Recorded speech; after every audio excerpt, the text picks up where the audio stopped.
Okay, well, hello everyone. Profesor Cañedo here, and we're coming down to the wire as we wrap up the A Daughter of Fortune story. It's going to be getting close to the time in which you submit both parts of the Daughter of Fortune project.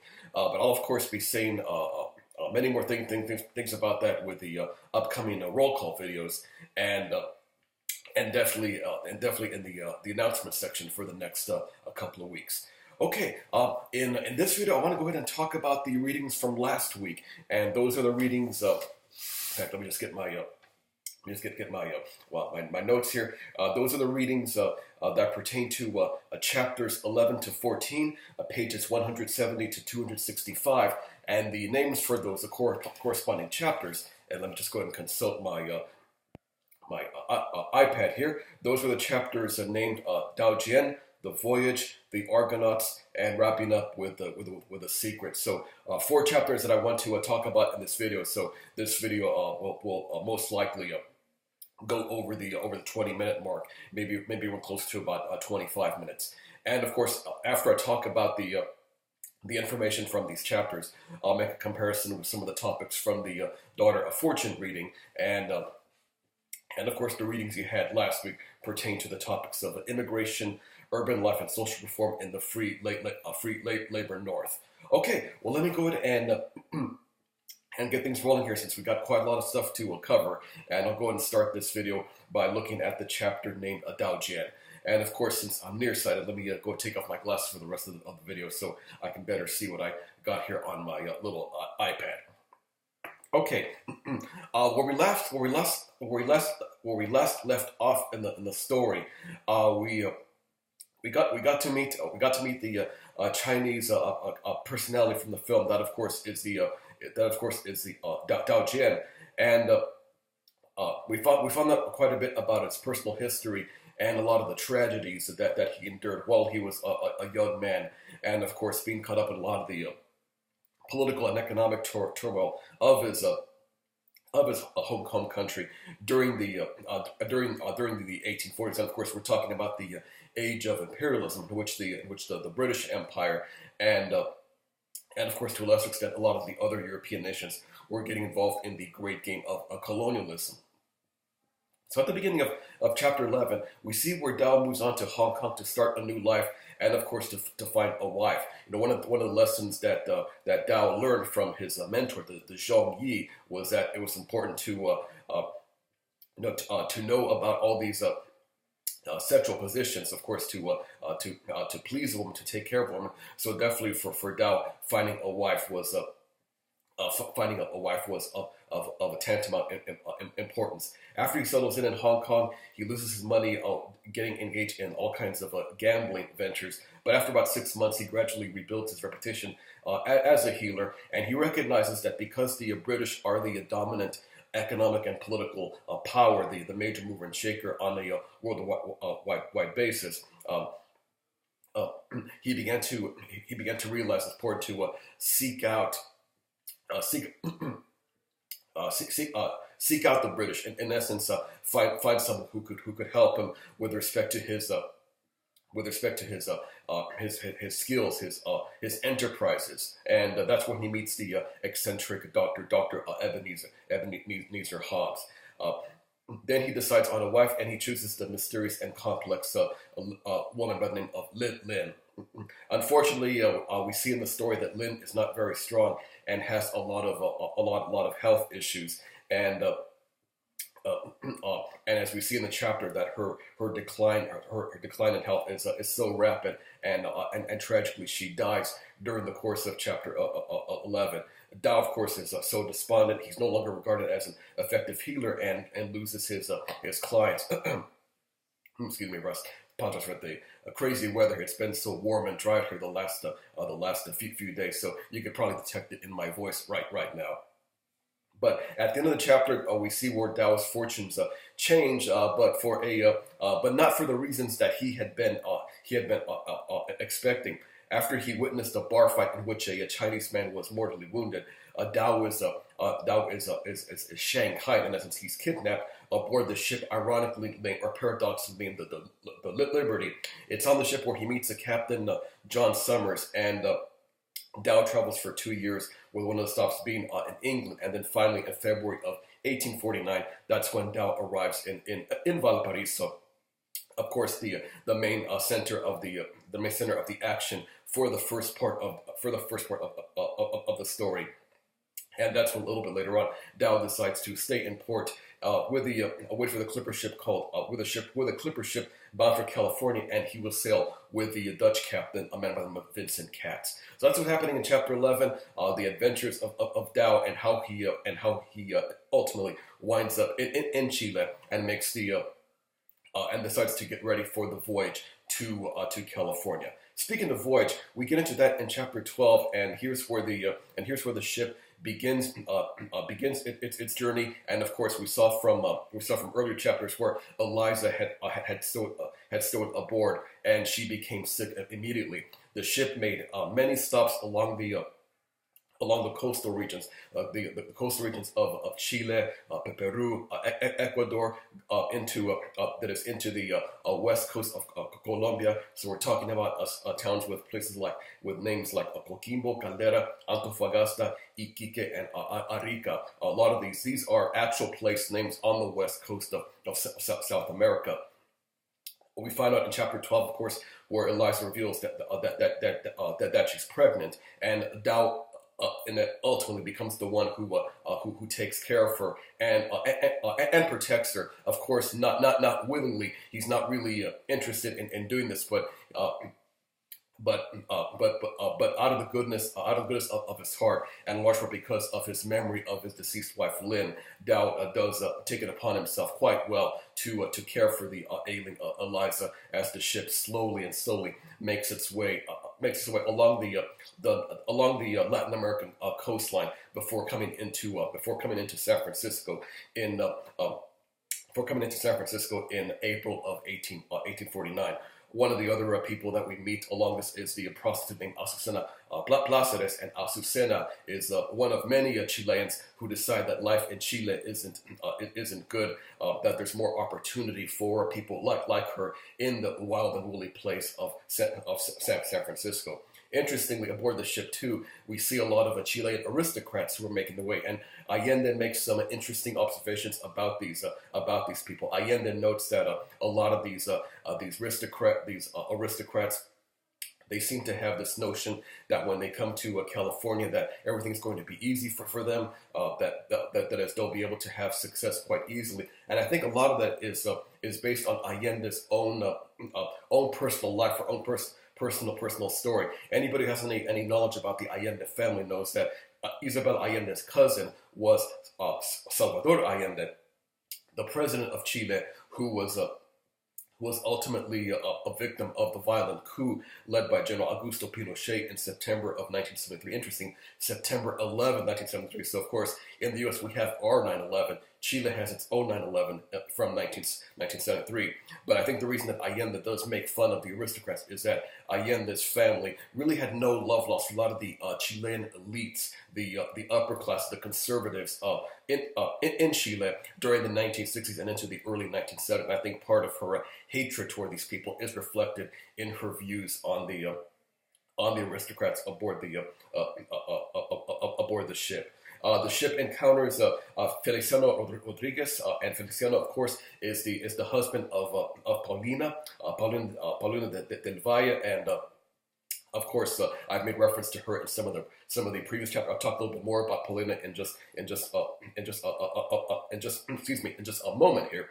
And Feliciano, who now goes by the name of Felix Cross, and interestingly, now he's anglicized his name. That's an interesting observation to make, in that Feliciano, in essence, he epitomized the idea of reinventing oneself. One of the interesting recurring trends on the story is this idea of reinventing oneself. That is, you leave your former life behind and you come to California to start a new life.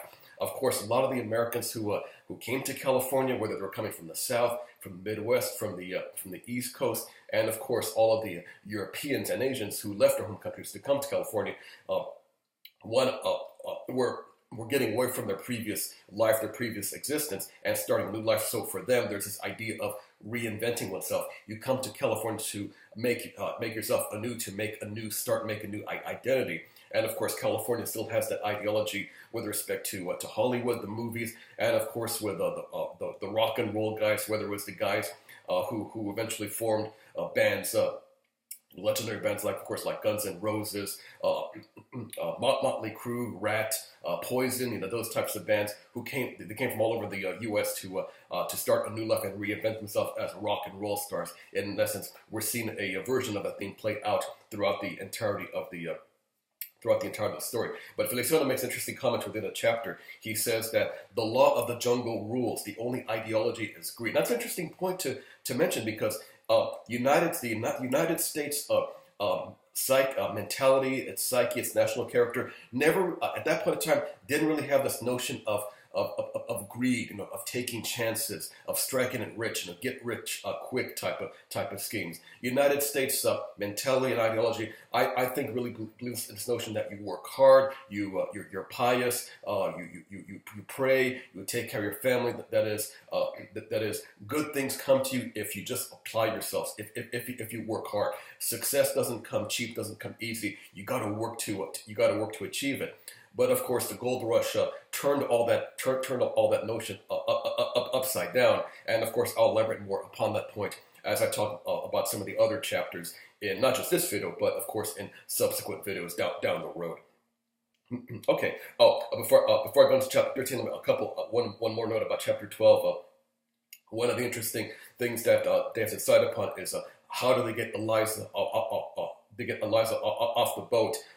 Dao, in essence, transforms her into the deaf-mute boy assistant. That is, Eliza's now going to pose as a boy, as an assistant to Dao as they make the route to San Francisco. So there's another example right there of reinventing oneself. Okay, chapter 13 is called The Argonauts, and the landing, as I mentioned, is in April of 1849. Allende points out that people from all over the world were coming to the region. And then, of course, for the Chinese coming to California, they called California the Golden Mountain. That was the prevailing myth that many Chinese had when they came into California during the Gold Rush. Dao and Eliza come across the Chinese section that was called Little Canton. So in essence, this is the precursor to, of course, what would eventually become known as the famous Chinatown. Still, of course, a very vibrant community in San Francisco. Dao, while in San Francisco, Dao replenishes his medical and herbal supplies and inquires about the region. And interestingly, Dao finds out that a lot of the gold deposits are starting to run out at this point in time. You see, what's happening in California right now is that all the stories of gold, of finding gold quite easily, those stories actually happen, but those stories happened in 1848. So if we came to California after James Marshall made the fight and Sam Brannan made the announcement, if you were lucky enough to be in California from spring of 1848 through the end of 1840 into the very beginning of 1849, you were in the best position. You'd have to work with a lot of people, but by the spring of 1849, that's when the equation began to change. You had too many more people, and of course, when that happens, you get the origins, you get the conditions that lead to social strife, racial strife, ethnic conflict, things of that nature, which Allende describes quite beautifully throughout the rest of the story. In this chapter, Allende talks about the characteristics of all the miners, including the Americans, the Chinese, and the Mexicans. The Mexican population, they were already, you might say, well-seasoned miners. A lot of them, of course, learned the mining traditions that the Spaniards had brought when they came into the Americas in the 16th century, in the years after guys like Cortes and Pizarro conquered the Aztec and Inca empires, respectively. Okay, let's see what else I should mention about chapter 13. There's a few more things I wanted to illustrate here. Oh, of course, one of the main thing that Eliza is in California is to track down her lover, Joaquin. She's inquired about Joaquin. Where is he? And the stories are that he's up towards Sacramento. So Dao and Eliza make their way make their way in the waterways around San Francisco Bay. Up north, coming into coming into San Francisco. Interestingly, one of the side stories in this chapter is that our friend Jacob Todd. Jacob Todd, who of course seemingly can't seem to find himself. He's definitely, you might say, one of the more free spirits of the story. Jacob writes in the later years, gold has brought out the worst of the American character, greed and violence, and it's definitely a tragic aftershock and after effect in that this greed and violence really manifested itself in a lot of oppression and suppression of the native Indian populations, the Indian populations, and of course toward some other minority groups too, like the Chinese, and of course the Mexicans and Chileans and the other groups from Latin America. Okay, once they're in Sacramento, they decide to work for a while, and Dao develops a good reputation as a healer, and even many Americans come to see him. So interestingly, even though there's a sense of antagonism toward Chinese and Mexicans, still Americans get past that and recognize Dao for his capabilities, and they seek him out for his healing capabilities. Okay. Okay, let me see what else I should mention here about chapter 13. We're coming to June of 1849, and Sacramento is becoming a bustling town. And interestingly, as more and more Chinese are coming into the area, we see the emergence of, you might say, the first Chinese gangs, the Tongs. It's interesting, I guess, depending on what story you're reading, you read, that is, they can make interpret, well, these were gangs, they were goons, they were thugs, they were hoodlums, blah, blah, blah. But I would say from the perspective of the Chinese, they were clearly not that perspective. That is, they were helpful, they took care of everybody, much comparable to, say, the Irish gangs that took place, that were forming in New York, but who took care of the needs of the incoming Irish immigrants, of course, massive waves in the late 19th century into the beginning of the 20th century. In essence, the Tongs had that same purpose for the Chinese in California. In the story, in this chapter 2, we find out that Eliza, of course, is very resourceful. She knows how to take care of herself despite her tender young age, and sets up a business selling the pastries, the empanadas.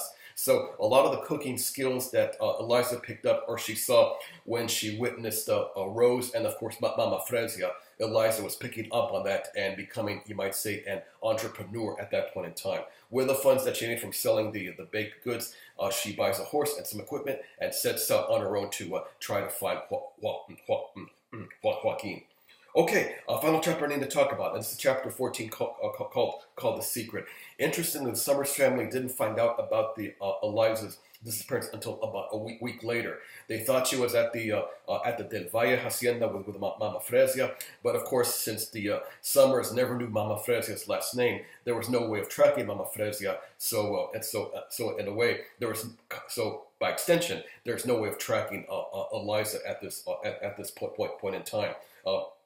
Meanwhile, we see where Captain John is of course working for Madame Paulina. Paulina is really showing herself to be a quite astute, enterprising, strong, capable business woman. Paulina realizes that the money to be made in California isn't from the gold, but from the gold miners themselves, and she knows that the people need goods, they need products. So at one point in this chapter, Paulina orders John to actually sail to the south of Valparaiso, to a bay, to go by the glaciers, to load up the ship with ice for shipping things such as fruit, vegetables, cheeses, and eggs. So very very astute, very enterprising on the part of Paulina at that point in time, and at many other times during the course of the story. Okay, let's see what else I should mention here about chapter 14. Quite a few things. So forgive me, everybody. There's quite a number of elements of moving parts, so to speak. Let me see which section I can track down here. Okay. Eventually, the Summers family realizes what happens, that Eliza, of course, had gone off to had gone off to California to try to track down Joaquin. So in this chapter, we see a very interesting moment, a very tender moment in which Rose and Mrs. Andieta, Senora Andieta, Joaquin's mother, in essence, share a moment of motherhood. So despite the differences in the social classes between Rose and Senora Andieta, nonetheless, the connection of these two as mothers or mother-type figures, a very tender moment, I think, during the course of the story. During this chapter, of course, and here's where the big secret is revealed. We find out, of course, that John is the father of Eliza. Of course, this is something that Rose had kept from Jeremy. Jeremy goes wild. He goes ballistic. Jeremy demands to know who the mother was. But because John was, you might say, a reckless, free spirit, womanizing type of guy, it's really no big surprise that John can't remember the name of Eliza's mother. So that then is the big secret that we find out during the course of this chapter. Okay. All right. Meanwhile, getting back to California, back along the American River, Eliza is traveling with a group of Chileans, and now she reinvents herself again. Now she calls herself Elias Andieta, saying that she is the younger brother of Joaquin, and she's asking people to help them find her brother, or I guess it's his brother. Interestingly, Eliza is very observant, and she finds many problems that are facing the miners, such as claim jumping and vigilante justice. So, of course, this is something that was a very, very bad, problematic theme that was happening in California at that time. You know, I get into this in a lot more detail in the History 124 class, the History of California class. But as I mentioned before, with more and more miners coming in and the gold supplies running out, it's no surprise that you see more and more of these tragic and really nasty episodes of vigilante justice, claim jumping, and all sorts of other extra legal actions, just plain wanton violence.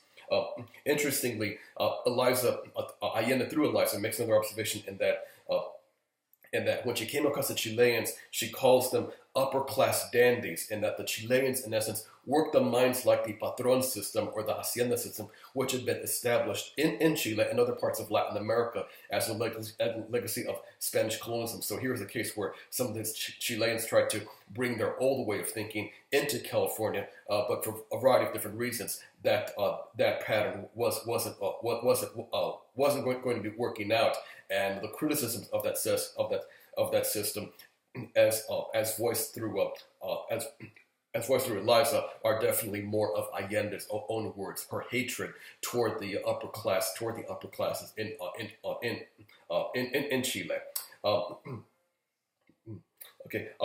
As the Chileans are setting up camp toward the end of the chapter, they come across some rude people from Oregon who quote, did not honor the right of greasers to exploit American soil, end quote.